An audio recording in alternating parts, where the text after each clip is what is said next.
Hi guys, it's Sasha here, and this is my very first Mechwarrior Online video. And well, I was just trying to test out various software editing stuff, and yeah, I thought while I'm at it, I might just try and I might as well just try and produce my first video.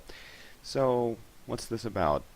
Um, it's about choosing your mechs, especially if you're a beginner. I know there's a lot of videos out there on YouTube who do exactly the same thing, recommend which chassis to buy first. But since this is an MMO game, and since PGI, the developers, are constantly tweaking a lot of aspects in the game, most importantly, I guess, the weapons, that info can be a little bit outdated that's out there on YouTube. So I thought, this is October 2013, and I thought I'd do a little what mech should I get video of my own.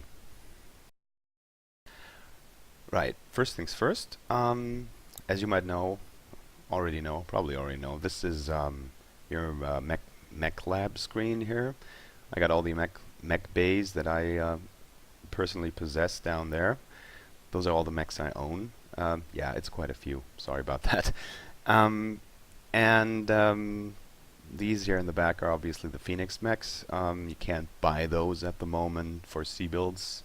All you could do is buy them with real money. I do recommend them, but the full pack is $80, I believe, and that may be a little steep for some people. So I'll just concentrate on the mechs you can buy with your with in-game money. Read C builds. Right. While I'm scrolling through my own mechs here, just don't take this as any form of indication as what you should get, because I bought a lot of crap. I have to say, I didn't know better. I spent MCs on chassis that you can buy with C builds. I didn't know how this worked. The documentation for this game isn't really all that great. You have to do some research yourself. You have to browse around the web. You have to look on YouTube, search for videos. Search the fan sites, search the forums. There's not really, there's no real one-stop site you could visit which would give you all the info if you're a new player. So I'm just telling you, don't just whatever you do, don't buy, for example, don't buy this Centurion here with real money. Read MCs because you can buy it with the in-game money here, the C builds.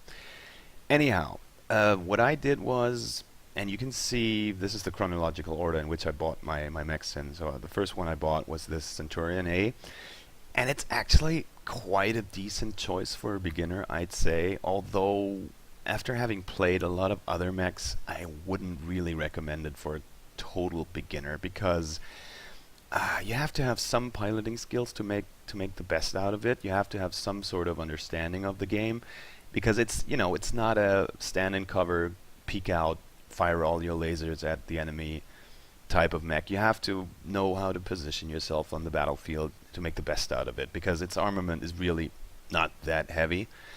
It's okay for a medium mech, I guess. You get the right arm with the AC-10 in it, or you can put an LBX in there. But yeah, it's hard to recommend this thing to a total noob, right? I can see the point. I can see why people do recommend it because it teaches you a lot of things. It does teach you positioning on the battlefield because you have to position yourself smartly in order to make the best out of it. It teaches you torso twisting because the left arm is basically empty. It's used as a shield, as you can see here. It's represented like that in the game as well. So what you do is if you approach somebody and they're firing at you, if you're not firing and you're taking their shots, you just twist your torso to the right, turning your left arm towards the enemy, so they will just hit this shield here and not damage anything vital on your mech. But those are the finer points, and you'll probably won't be able to really get the most out of Centurions if you're an utter beginner. Right. So which mechs do I recommend? Well, there's this here, the Catapult K2. I know a lot of people don't like the catapults because its cockpit is huge by comparison. It's very, very easy. As you can see, that's pretty much the area you have to hit to score a headshot. that lower window here, and even I can, and I wouldn't consider myself a great player. I'm decent, but even I can kill catapults quite easily via headshots, because even if you don't hit the head, if you aim for the head, you'll still hit the center torso, and it's not that well armored. So it's vulnerable in this respect, but it's okay-ish, I guess. I don't die that easily in it. It's all a question of positioning, playing smartly. Don't charge at the enemy. Don't charge through the open if you know there's snipers around who just wait for you to be stupid. Take your time, analyze what's going on around you. Watch. First thing you do in a mission, just watch what everybody else is doing, what the enemy's doing, most importantly, and then act accordingly. And that seems to work quite well.